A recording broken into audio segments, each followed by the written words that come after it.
Hi, everyone. Welcome to Catholic Connection. And today I'm so excited to bring to you a guest that can help your Lenten journey. And she is a contributor to this fabulous journal, this Fiat 40 journal. So why don't we bring Courtney in so we can talk about it? This is going to be a great way to let everybody know a very powerful way to renew, as you say in your journal, renew and restore and redeem. And you can do this perfect time, 40 days. Why not do it as part of your Lenten journey? So, but before we get started, why don't we just take a moment so that you can tell everybody a little bit about yourself and what fueled you to be a part of the Fiat 40 journal. Wonderful. Thank you. Well, I'm Courtney Porcho. I'm from South Louisiana. We live in a very dynamic diocese down here in South Louisiana. Lots of inspiration around us. I'm married to Pat Porcho. We have two daughters who are college age. We're new to empty nesting, which has been a fun season so far. The inspiration for Fiat 40 Journal really came during quarantine, during COVID in 2020, which I think a lot of beautiful resources and ministries were born during that time. So Restless Hearts Looking for More. It was a group of spiritual sisters and I were discussing like what could we create as a resource, even to use personally, not thinking it would be something that we would share on a bigger scale. But again, following the Holy Spirit's promptings, God has plans we don't always know of.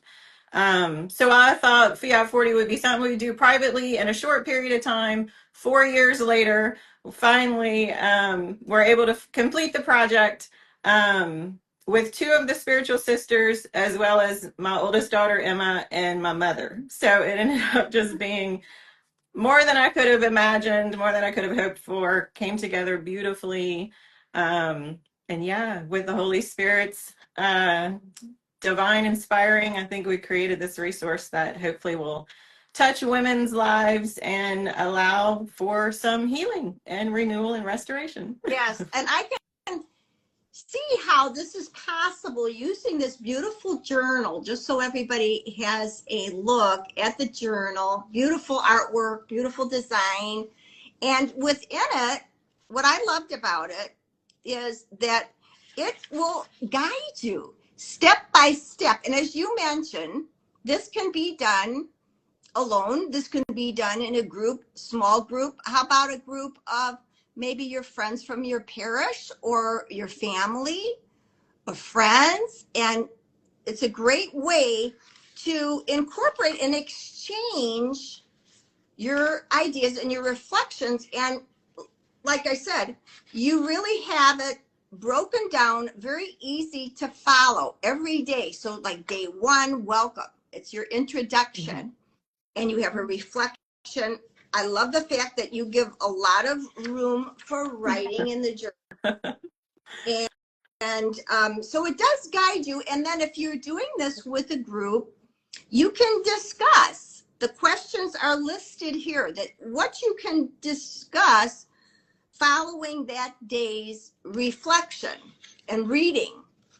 And that great exchange. Now, you have contributed week 3, I believe, is the week that you personally wrote.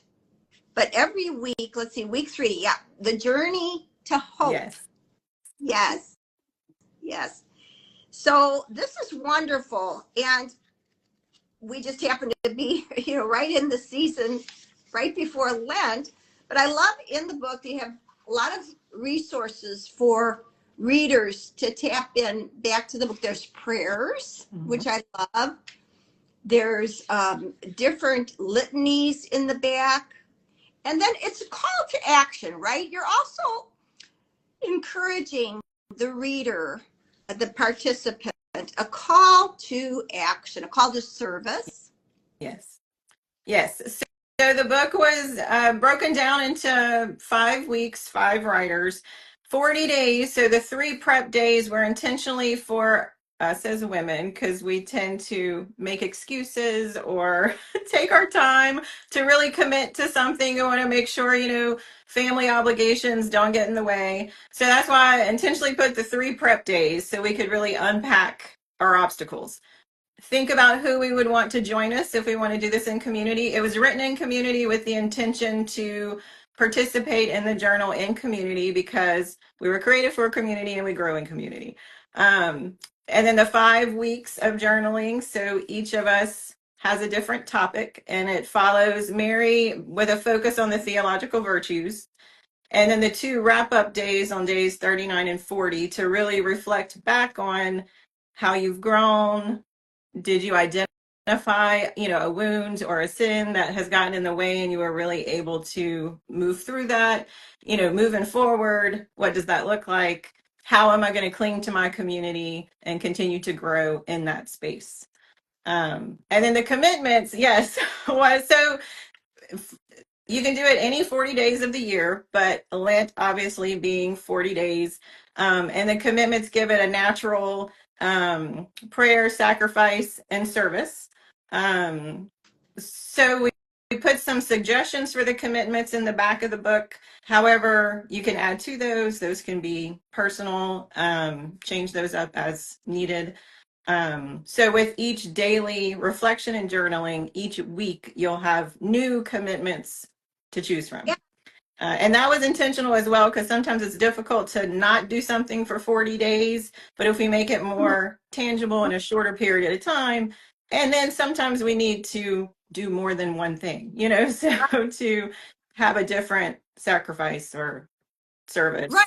Because the gift in your appendix, the gift of sacrifice, the gift of prayer, the gift of service, and then you have the images for reflection and resources. But just to give the audience a little bit of a taste, the gift of service. So some suggestions, which are so easy to do, and you're probably doing them already. Just a suggestion to serve your family. Leave a kind note for your beloved and kids. Clean your child's room while they're at school. Cook a favorite meal. Pray with the corporal works of mercy. Volunteer at different capacities within your church and in your community. And suggestions to serve, visit like a local hospital or nursing home.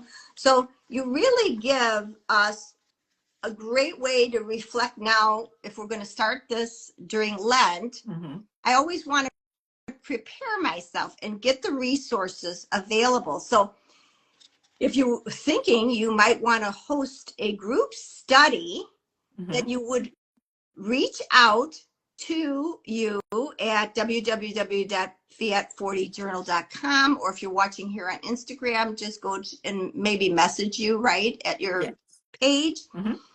Now you also have a Facebook group that you welcoming others to join there, to connect. Yes. So we wanted to have a space if women went through the book and then wanted to go deeper, continue the conversation, needed some tips on leading a small group. It's just a space where they can join that group and we'll continue the conversation, add some resources, touch base throughout. We touch base throughout Advent, so we'll touch base throughout Lent, and just, a more direct access for questions and support. And on that webpage, fiat40journal.com, at the bottom, there's a link to small group resources. So there is a printable resource that will cover small group leader tips for leading a small group, as well as questions to ask each week as you gather. I love that. I found that so helpful. Small group leader tips, Christ-centered. And, so you're really guiding those people that might want to facilitate these groups, how to pray with your group, and walking a person through, giving them suggestions, desire to be a good listener, facilitate and direct the conversation. So this is wonderful. You thought about it all. I tried to cover all the bases. You did. That's wonderful. And small group discussion questions. So you even give those every week. Mhm. A journey you have. So it's really all written out for anyone that wants to participate. So the go-to place then, Courtney, would be the fiatjournal.com site, right? Correct. And order, take a look, and then purchase the books. Yes. And there's currently some Lenten resources there as well. So we encourage you to start on the first Sunday of Lent. 40 days will take you to Holy Thursday. So then going into the Triduum Holy Week, you'll be able to leave whatever may have come to light during the study, leave that with Jesus on the cross, and then really, be open to receiving what he has for you in the light of the resurrection. And I just love the suggestions, Marian months to begin. So this information that can be, something that you revisit over and over in different seasons. As we know, we experience different things at different moments of our lives. So this isn't just like a one and done. Right. And I was actually talking to a friend this morning about that. She's journaling now, and she said, I'm trying to leave room on each page so in a few years or next year or the next season, I can come back and do it again and have space to journal again. So it's true. Wonderful. Yeah. And you know what I love to do is I love to reread my journal entries from previous years. Very true. Sometimes we need to reconnect. Where were we and how much have we grown and changed since that time that we've experienced that? So it's a great reflect on that. Yes. Terrific. This has been wonderful. I also wanted to include that you showed the book, but with each book, you get a litany of fiat prayer cards. So one of the contributors to the book wrote a litany of fiat, which is beautiful. And then Laura Huval released her Sing the Rosary this past year, so you get a free download card with the book as well. Oh. And it was a beautiful companion because it's all about Mary. Wonderful. Yeah. I've had Laura on my platform too, so that was wonderful. I love the connection there. So that is terrific. I really appreciate you coming on and taking the time to share this journal. I'm so excited to get started. This is definitely going to be included in my Lenten journey for this year. Wonderful. Well, I would love to hear your feedback at the end. Oh, I certainly will let you know. All right. I wish you all the blessings. Thank you. And thank you for having me. Oh, you're so welcome. So wonderful to have you on today. Take care. God bless everyone. Bye-bye.